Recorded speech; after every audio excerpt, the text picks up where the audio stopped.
په دې مختصر وخت کې د جمعې په دې مبارک ورځ باندې د اخلاص بارک یو څو خبرې کوو. زما عزتمندو په انسانیت کې دننا په اسلام کې دننا چې مونږه څومره نیک عملونه کوو که نارینه کوي او که زنانه کوي که عربي کوي او که عجمي کوي په دې اعمالو کې دننا اخلاص ته ډېر لوی ضرورت دی. که مونږ ډېر عملونه کوو خو په هغه اعمالو کې دننا اخلاص نو د دې هغه څه ثمره او فائدہ به مونږ ته نه ملاويږي. او ته چې هر څومره اعمال کې نو حدیث کرال جناب رسول الله صلی الله علیه وسلم فرمائے انما الاعمال بالنیات. فیصله په دې زړه باندې را کډیر عملونه دي کړی ډیر نیکه دي کړی خو چې زړه دې ټیک نو عمل کې دنه اخلاص نو د قیامت په ورځ باندې دا د عذاب سبب جوړی دی شي او د الله په دربار کې د اخلاصول نشي. نو اخلاص او د الله رضا دا یو لوی چیز دی. اخلاص څه دی؟ یو عمل په دې نیت سره کول چې زمانه په دې باندې الله رضا شي. د مخلوق او د خلقو اغي ته د ځان خودل یا د اغي رضا مقصد نه بلکې د الله رضا نه مقصدی دي ته وی په عمل کې اخلاص. دو کسرال او په صف کې نیت وتړو یو د دې د وجه نه راغې چې د الله حکم دی د مونږ کول غواړي بل د دې وجه نه راغې چې کور کې پلار روز غلو ودور اپایسو اول ځان پټ پټ کو د مجبورۍ نه راغې د جمعې ورځ ده او هغه وی چې را کبار ګرځم را ګرځم نو خلک وی چې د جمعې ورځ ده د مونږ ټیم نه ری پکې بار ګرځي د مجبورۍ نه راغې او بس هڅه صف کې ودرېدو او صف کې دواړو لړ دي نیتون دواړو تړلې دي لیکن نیتونه بدل دي. دا یو هو په دې نیت باندې راغې چې راشه د الله حکم دی توجه سره پورا کا او دا بل دې د خلکو نه مجبور دی راغې نو مونږ دواړه کې هو اجر دی یو څه ملاو دی د دې بل اسه غاړه خلاص شو. مسلم شریف کے حدیث راضی جناب رسول اللہ صلی اللہ علیہ وسلم فرمائی ابو ہریرہ رضی اللہ تعالیٰ عنہ نے روایت نقل کرے دے وی نبی علیہ السلام فرمائل ان اللہ لا ينظر الى اجسامکم ولا الى صورکم ولكن ينظر الى قلوبکم. وی اللہ رب العالمین دستاسو بدنونو ته نه ګوري تاسو شکلونو ته نه ګوري تاسو څنګه عمل کوئ څنګه تکلیف په درته ملاويږي لکه روزه چې نیسه نو ډیر لوی پریشانی د ګرمۍ په موسم کې څومره زیاته تندې الله وی لا ينظر الى اجسامکم تاسو جسم ته نه ګورم تاسو تندې تم نه ګورم چې ته څومره تګي جهاد کې وینه ورکه جسم ته نه ګورم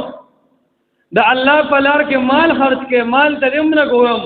ولکن ينظر الى قلوبکم. الله رب العالمین فرمای زستاسو زړونو ته ګورم چې ته عمل کې الله تعالی دا زړه صفا ده او کنه ده صفا. نو دا خبره په زړه کې راولو کزه د الله لار کې پیسې ورکو کزه نور څه نفلی زکات خیرات کوم زره چا مریض تاسو لزما نو د الله رضا او اخلاص دا په اعمالو کې راشي دا اصل شی دی. کډیر عملونو کې د غرم را خو چې د الله رضا پکې نه و او د مخلوق د پاره دی وکړو د قیامت په ورځ با دا ساده پر ناسور جوړ شي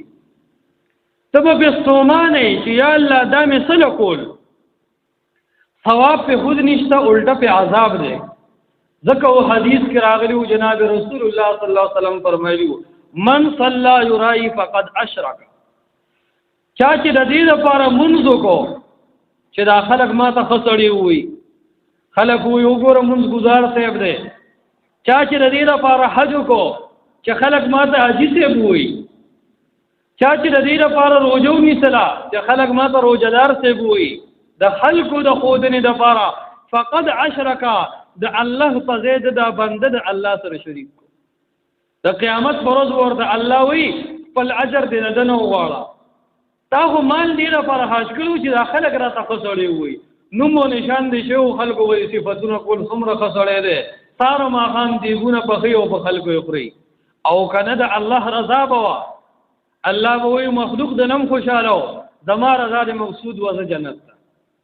نو ولکن ينظر الى قلوبكم الله دې زلونو د ګوري چې دې زړه کې ستاده عمل څنګه دی هغه خلک مثال ورګي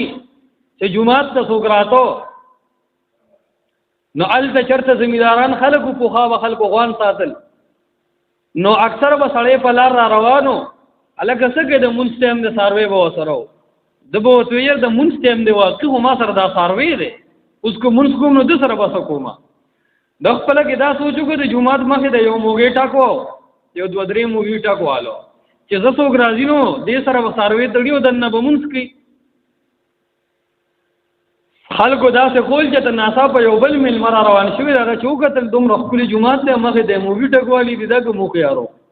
هغه وباسل لری غوې څو به ټاکر وي یو چې کله وفات شنو خوب ولیدو الله ورته دې اجر ورکو چې يرتا په لار کې موګي ټکوالو او خلکو په ساروي تړلو د جمع منځ وکاو تاسو لکه داو هغه بل سړی وی هغه یې وی هغه لم الله اجر ورکو وی هغه له څنګه ورکو هغه له دا څه ورکو هغه وی اسنه سوګرا رواني ټکر پیوي د دوړو نیتونه ټیکو یو موګي ټکو بلو باسو او نیتونه د دوړو ټیکو الله په دوړو لا اجر ورکو او چې کله عمل سم دی لیکن نیت ټیک نه دی دا به پریشانی جوړیږي ځکه حدیث کې راغلیو امام بخاری رحمت الله علیه کتاب الفتن کې روایت نقل کړو د ابي بکر رضی الله تعالی عنہ هغه نبی له سلام فرمایل اذا التقى المسلمان بسيفيهما کله چې دوه مسلمانان جنگ کوي او یو بل اولی فالقاتل والمقتول هما في النار دا وجل چې کم کسړی دغه کو دیم د جهنم په اور کې وای کم سړی چې اوج دیبم د جهنم په اور کې صحابه ته تبوس کی اے د الله پیغمبر هاذا القاتل فما بال المقتول دی یو خو سړی وجو دی خو څنګه جهنمی شو چې سړی وجلې دا کومې چې اوجو دی به ولې جهنم ته ځي خبره پوهیږي چې دوه کس جنگ کوي نو دواړه جهنميان دي کم کس چې یو اوښتو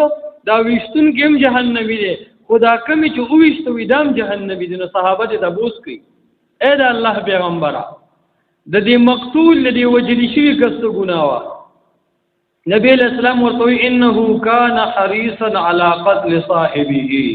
ودتن خطر کولا کدن نو وجو د پلاس برشو وی دیم وجو دن زړې ټیکنو زړې وته غنداو د مخ کینا هغه به مخ کې شو هغه جهنمی دی او وجو دیم جهنمی دی کی دی چې دی به مخ کې شو وی دا بل وجو بس دیبم جهنمی او دا بل بم جهنمی نو هر ټیم دې زړه کې اخلاص ساتل زړه کې د الله رضا ساتل او اعمال په اخلاص سره کول د سیدنا عمر رضی الله تعالی عنہ په زمانه کې یو شاهزاده د بادشاہ زوی ته به شاهزاده وي هغه په یو ګناه کې گرفتار شو او خلکو د حضرت عمر رضی الله تعالی عنہ مخ دراوست چې دا ګناه کړی نو زنا یو کړه نور څه وکړو حضرت عمر رضی الله تعالی عنہ ورته وی یا خو اسلام راوړه مسلمان شوی بس بچ شوی، یا خو بس تا سزا پانسی ده او قتل نه. څنګه له خو خلا شهزاده ډیر هوښیارو، هغه وی پانسی می کې او مسلمان کېږم نه. حضرت عمر رضی الله عنه سو وخت جیل کې واچو چې د پانسه تخت راوستو، نو هغه شهزاده ته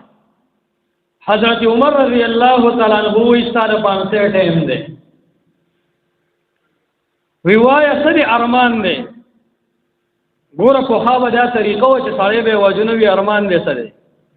اوس خدا پته نه لګي چا ته پته هم نه چې پلان کې وجلې دی او که نه، هېڅ پته چاته نه.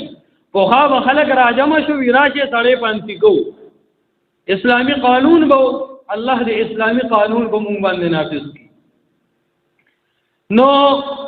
هغه ته وی ارمان دې څه دی؟ هغه ورته وی زما ارمان دا دی چې ډېر تږی یم، یو دوه پیالې اوبه راکړې. سره راکړي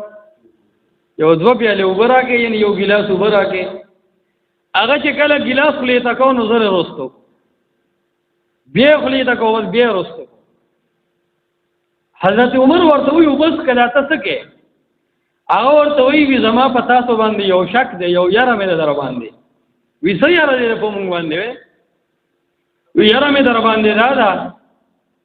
هسې نه زه ګیلاس خولې ته کړم او تاسو زما نه سر ووهئ، نو یارېږم د یارې هغه ګوټ چې ته ګټه ځي.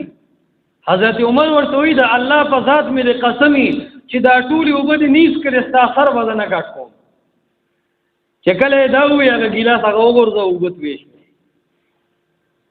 خلک حیران شو د شهزاده چالاکۍ ته هم. هغې ته د عمر فاروق ایمان او قسم معلوم و چې دې قسم وخوري بیا خلاف نه کوي. اوبه ما توی کړې چې د اوبه ما نیز کړې دې اوس ما نه شي وژلی. داسې ایمان و د هغه صحابه او د کافر هم د هغې په ایمان باندې یقین و. نن هندوان چې کله دلته خپل خلک رالیږي هغې ورته وایي ګوره خیال به کوې سودا به په غورغوشتو کې کوې، چې د امیر صاحب نه او چې د طالب جان صاحب نه او چې د یو بل نه سودا ونه کړي، د 60 د غاړې به دې ویلال کړي. په خبره پوهېږي مسلمان یې دومره شرمولی دی. اګور د بعضې خلکو د ګیرې نه نفرت شوی دی، د خلکو د معاشرت ته خرابېدو د وجې نه. وی ګورې چې ګیرې غټه ده د پرېښي که نه د هغه نه سودا مه کوه، دا شین جامه چې کړي وي د ده نه وکړه. زمونږ د مسلمانۍ سره سره مونږ اسلام دومره وشرمو. مسلمانی به یا قبر ته وړو یا نه، قسم دی هغه اسلام مو شرمو.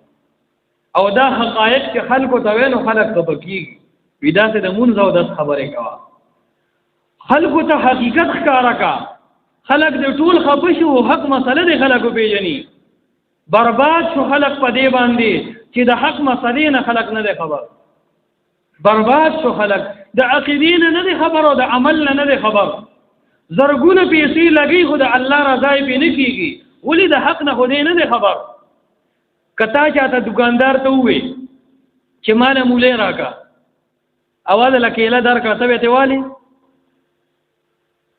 ته کیله او مولې کې فرق کولی شي، خو په حق او باطل کې یاره مونږ نه پوهېږو. دا د علماء کرامو کار دی. په مولې او په ګازره کې خو فرق کولی شي، هغې له دې دا ونه وي چې زه نه پوهېږم څوک به مې دوکه کړي، لیکن د الله دین ته چې راشي وي زه نه پوهېږم. نو هغه اوبه وغورځولې، چې کله یې وغورځولې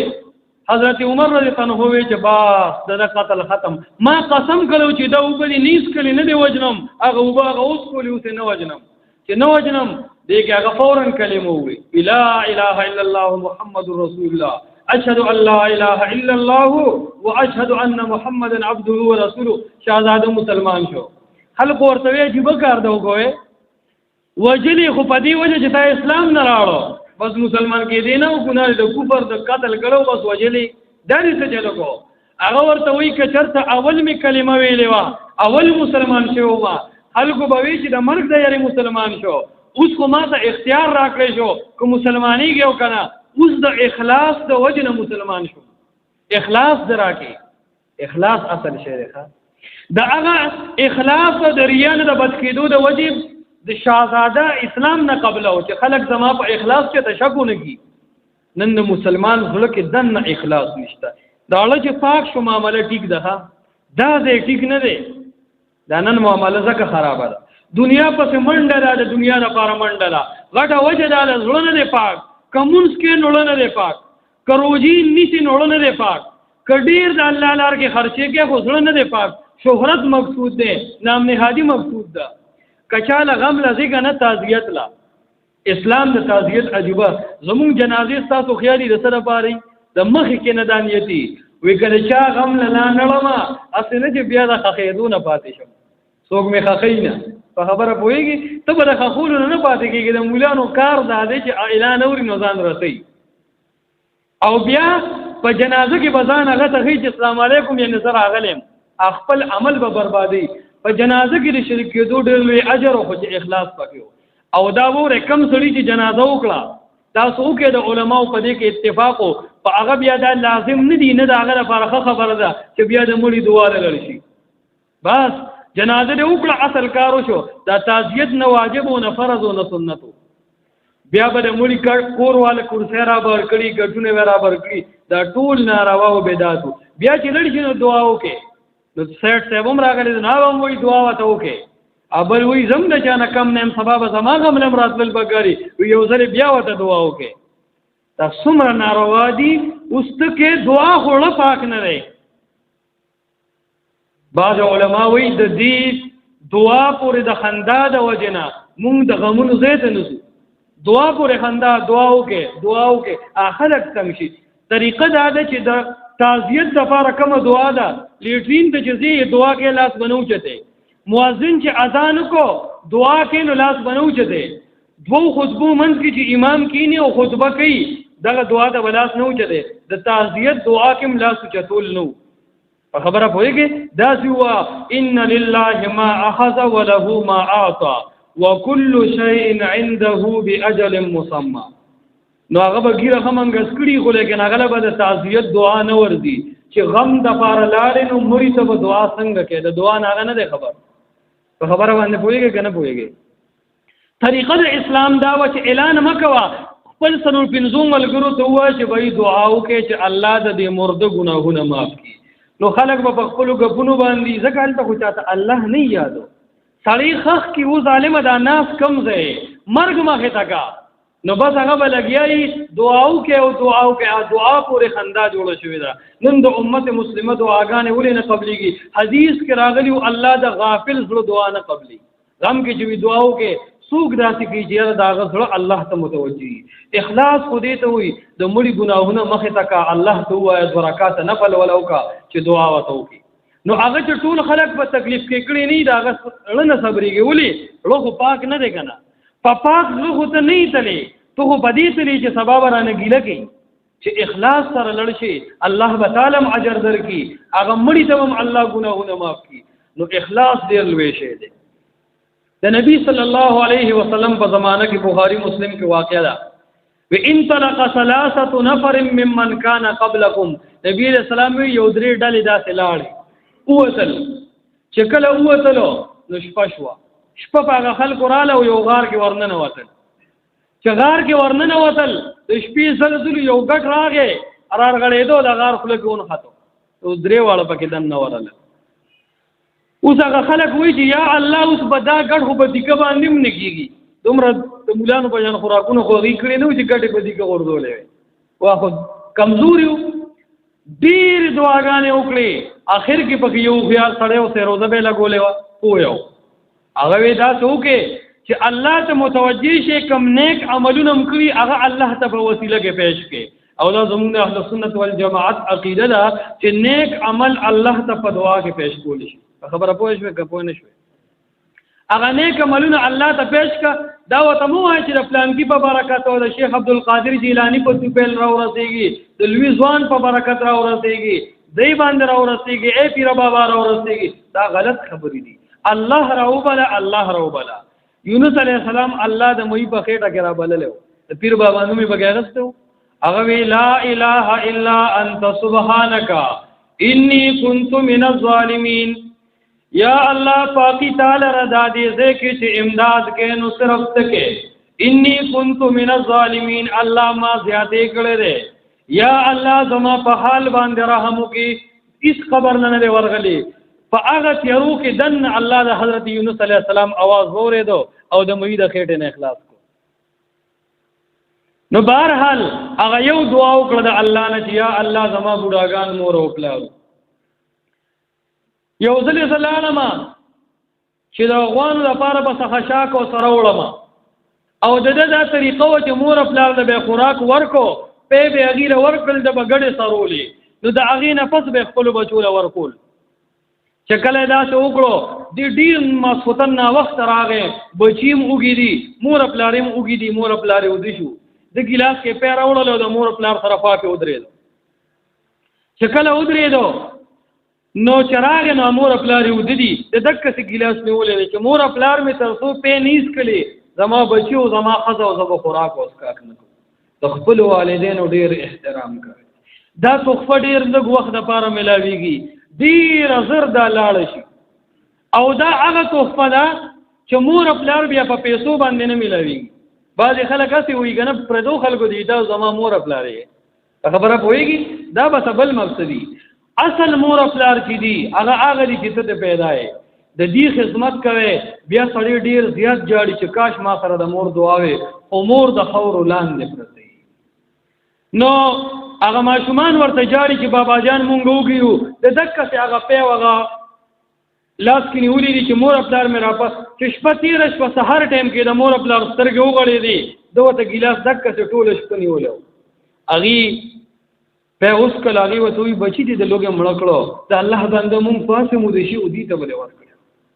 دا اخلاص او دا غي فضلونو کې ویا الله کا چرته کې دا عمل ما ستاسو رضا لپاره کړی ففرج علینا یا الله دا ګټ کوم باندې کولاو کې لوګون دکې اکان دا څه کولاو شو نیک عمل چې زړه کې اخلاص او الله پاغي سره پریشانه او مشکلات حل کړي هغه بل سړي وکبل د چا نیک عمل د الله نسوالو کې هغه عمل الله ته وسیله کې الله به دا مشکل آسان کی دا کانه ولري شي او غار براته کولاو شي غار به کولاو شي هغه بل یا الله یو زمانه داسې وا چې زما د تر لور وا او هغه رااله زمانه سم مطالبه وکړه ما د مطالبه د زنا وکړه غیمانه انکار وکړو بیا یو وخت دا سراغه چې قحط راغی وهابه قحطونه ډیر اوس کو که یو ملک غنمونه شي نو د بل ملک نه راشي وړ ګران چې غوتاله کار را رسی وهابه دا چې بارانونه به نشو په ټول ازمکه بس غنم به بیا د چانونو قحط بو خلک به د لوګنه خراب شو مړه به شو مرزونه به پیرالل قحط سالی شو وی هغه جنې دیندارونه د زنا نه انکار وکولاړه وی چې کله قحط شو زما الله سره او ما زما د ترلو رااله ما ورنه دینار ورکړو غنم مې ورکړو او ما ورته دا وې چې کما سره زنا کې نو زه د لدا درکوم هغه د لوګم لکېدا ډیر د مجبورې نه ما ته آو وکړو ویا الله ته حاضر ناظر چې کله هغه آو وکړو هغه جینې ما ځان له زنا لپاره متوجه کړه هغه بیا هم ما ته یو خبر وکړه چې زما د عزت مخرب او دا ناروا مکوا چې ما ټول عمر پاک تیر کړی دی او تما ګنده کی ویا الله هغه ستا وسیله زما مخه تراکړه هغه جینې تما نور غنمم ورکړو او د زنا نه می توبه کړه او زنا می ور سره ونکړه یا الله ستاد نوم د وجې د یو زنانه عزت ما بچ کړی دی کو واقع ستاد رضا د پاره می دا کار کړی الله نن په مونږ مشکل راغلی دی دا غار راته کولاو کا وی هغه غار نورم کولاو چې هدی پکې ودی نه خبره باندې کویږي بیا هم پریشان و هغه بل ملګری ته وی کتا یو داسې نیک عمل کړی چې په هغه نیک عمل سره مونږ ته دا مسله حل کیدی شي هغه نیک عمل الله ته وسیله کا چې مونږه د دې غار نه خلاص شو هغه وی ما سره مزدورانو ټول ته مې مزدوري ورکړه په هغه یو باندې سم مسله رااله صادره واغستو لاړو زر کور کې سم مسله وا دا هغه مزدوري ما سره پاتې شو یا الله بیا ماله څه طریقه نه راتله چې دله دا پیسې زه څنګه ورسوم ما د هغه په پیسو هغه له یو بیزه واغسته ابیزه لنګېدا ډېر بچی راړلو هغې نه یو کنډک جوړ شو ما وی چې دا خو د هغه مال دي د هغه په پیسو مې نوکرو نیسو هغه به بیزې سرولې او هغه له به مې د مزدوري ورکول اسم پردی پیسې وې زما پیسو لسته کاله پس چې هغه راغې هغه وی بهي تا سره زما مزدوري له 70 روپۍ پاتې شوي دي هغه راکړه هغه ورته وی دا کنډک ستا دی دا بوزه او ورته وی خان در راپورې ما خدا مال خپل مزدوري راکړه هغه ورته وی ته چې لاړې ما په دې باندې ویزا واغسته هغې نه دا لوی کنډک جوړ شو لہذا دا ټول دستا دی هغه هغه ورکړه ویا الله که دغه عمل ما ستا د رضا دپاره کړي نو دا غار مونږ ته کلاو کړي هغه غار کلاو شو الله هغې ته نجات ورکړو د دې اوږدې واقعې مطلب دا و دا خو بخاري مسلم کې صحیح واقعه نقل شوی وه چې کله اعمالو کې اخلاص دننه موجود دی الله رب العزت هغه اعمال په تنګ ځای کې پکاروي نن زموږ څومره اعمال شته خو لیکن په هغې کې ګوره اخلاص نشته په قبر کې هغه نه پکارېږي او په میدان محشر کې نه پکارېږي دا ولې مال مونږ ډېر لګو خو د پیغمبر علیه السلام طریقه او اخلاص پکې نشته علی رضی الله تعالی عنہ په جنگ کې یو سړی راوغورځو او سر یې ترنه کټ کو پسینه باندې ولا ناستو چې پسینه ولا ناستو هغه کافر د حضرت علی تنه په مخ توکانې ټوکړو چې توی کول زرت حضرت علی تنه پاسه هغه يهودي کافر وته یې درس چلو تا هو زو وجل موسی نه پاسې دي هغه ورته وی چې زما د لاندې پروت وي ما د الله د رضا لپاره وجلې چې کله تا په ما توکانې ټوکړو اوس مخې ته هغه خپل بدلا او هغه غوسه او هغه غیرت مخې ته راغی اوس د الله هغه رضا د مخې نه لاړه اوس دې نه وجنم هغه چې وایي چې ستاسو اسلام دومره د للهیت او د تقوا پیغام ورکوي هغه مسلمان شو کلمې وایي نو په اسلام کې دنه اخلاص په اعمالو کې ډېر بهترین شي کله چې په اعمالو کې اخلاص نه بیا هیڅ قسم د هغه اعمالو وزن نه په اعمالو کې دنه اخلاص ډېر مرکزي شی نو که یو انسان هر څومره مال خرج کوي چې دنه دا مسله مخې ته چې الله زمانه رضا شي که مونږ کوي چې دا خبره مخې ته راولي چې دا زما پر روانه زندګۍ کې پکار راشي دا رنګي زما د الله په نس باندې د الله مخې ته غاړه خلاص شي نو هر عمل کې دنه د الله رضا مخې ته راولو دا د زندګۍ هغه اصل باب او اصل مقصد کډیر اعمال کې لیکن د الله رضا پکې نه و د پیغمبر علیه السلام طریقه پکې نه و هغه عمل د الله په دربار کې قبليږي نه هغه عمل د الله په دربار کې منظوريږي نه نو په اعمالو کې اخلاص دې ته وایي چې ته یو عمل پټو کې خو د الله رضا پکې مخې ته راولې دا نه چې د ټولو خلکو مخې ته وکړي او نیت دې دی چې دا خلک ما ته قصړي وي که د ټولو خلکو مخې ته وکړي او نیت دې د الله رضا یې بیا هم کار ټیک دی خو که نیت دې دا و چې دا مونځ دې لپاره کوم دا نفل دې لپاره کوم چې خلک ووایي یاره ډېر نفلونه کوي حج د دې لپاره کوم چې خلک راته لوی حاجي صاحب ووایي روژه دې لپاره نیسم چې خلک راته لوی روژهدار ووایي دې په نیت کې مسله راله دا شی روان شو نیت او زړه صفا کول د اعمالو دپاره مرکزي شی و دا زړه د الله کور دی د الله نه علاوه په دې کې بل څوک نه دی په خبره باندې پوهېږي دا رسم او رواج ولې ګناه دی لکه علما وایي څلوېښتي ګناه ده دا د هندوانو رسم دی مونږ یې کوو ناروا ورته ولې وایو دې کې د الله رضا نه وه خلک دې شرموي کور کې د ښځې شرموي قبر دې پوخ نه کو ښځې دې شرموي ولې دا پیسې څه لپاره دي د هغه نه چې لازمکه پاتې شو څلوېښتي قبر پې پوخ کا دې کې اخلاص نو الله به دله عذاب درکوي په دې وجه باندې په دې خپلو اعمالو کې دنه الله ته متوجه شو اخلاص پیدا کړو منځ د الله د رضا لپاره روژه د الله د رضا لپاره خپل ګاونډي سره خدمت د الله د رضا لپاره د خپل مور او پلار خدمت د الله د رضا لپاره غریب سړي سره خدمت د الله د رضا لپاره د بیمار تپوس د الله رضا لپاره په جنازه کې شریکېدل د الله رضا لپاره د غم دعا لتلل د الله د رضا لپاره د الله رضا راولو د زړه صفا کو ټول معاملې به سمې شي لږ عمل کوه د الله د رضا لپاره کوه الله به دله په دنیا کې هم په کار راولي او په مخ کې زندګۍ کې به هم په کار راشي او که ډېر عملونه نو خو د الله رضا پکې نه د خلکو ښودنې پکې دلته به هم پې کړېږي او په هغه میدان به هم پې کړېږي الله رب العالمین دې زموږ ستاسو په اعمالو کې اخلاص پیدا کړي